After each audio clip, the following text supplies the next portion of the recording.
Shoshokazi, welcome back to Speaker Nawe. I'm still your boy Taylor DJ. So bengifuna senze i-reaction la yengoma entsha iphumile i-Afrotech or East Step. So uthuthuka beno Jazzwork sithi qala unyaka balo basibhizi bastarapa ngama hit song like. So khona i-hit song entsha bayikhiphile ibizwa ngovalo. Ngithi hit song because already noma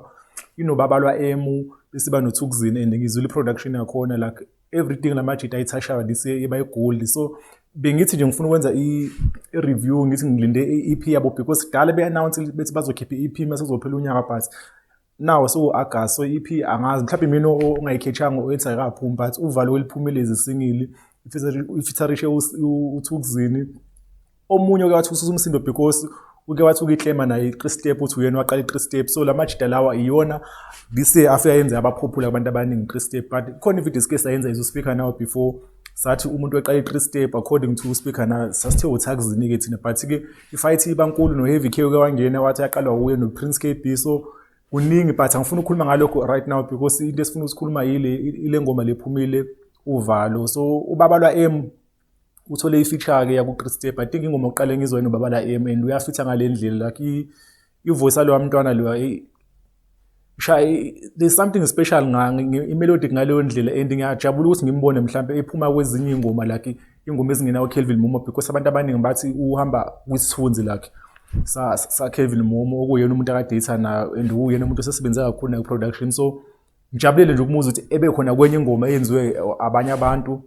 kwesinye studio kwenye genre like I think italent lakhe mhlawumbe lizokwazi ukuthi liphinde li-expose nabantu abaningi because I feel like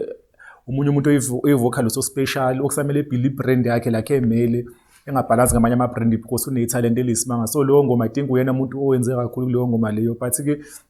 so yibona I think this is one of the biggest songs azoba khona ngoDecember because iphume early and mabengayiphusha kahle because useduze uDecember maybe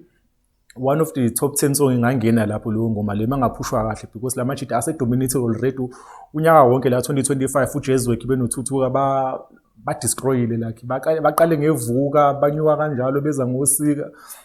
ngesaka le ekasiza so nje amajita akathi dominate kakhulu kulonyaka so I think this is one of the biggest song esoyibona ngoDecember leyo so nje ngithema ngizwa nje from i-production ya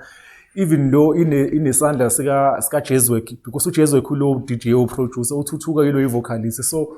uyayizwa i-touch kadlala thukuzini lapha so I think that is one of the biggest songs ezoba khona this year so bengifuna nje si-rate Speaker Now si-rate kona kuse-early because ama-numbers akawashaya kakhulu but I think that song is going very fast so yeah Speaker Now sekhona ku-Twitter @Speaker Now Facebook Speaker Now Instagram Speaker Now na TikTok even on Twitch is Speaker Now esikhona nje everywhere or else we can also follow hashtag.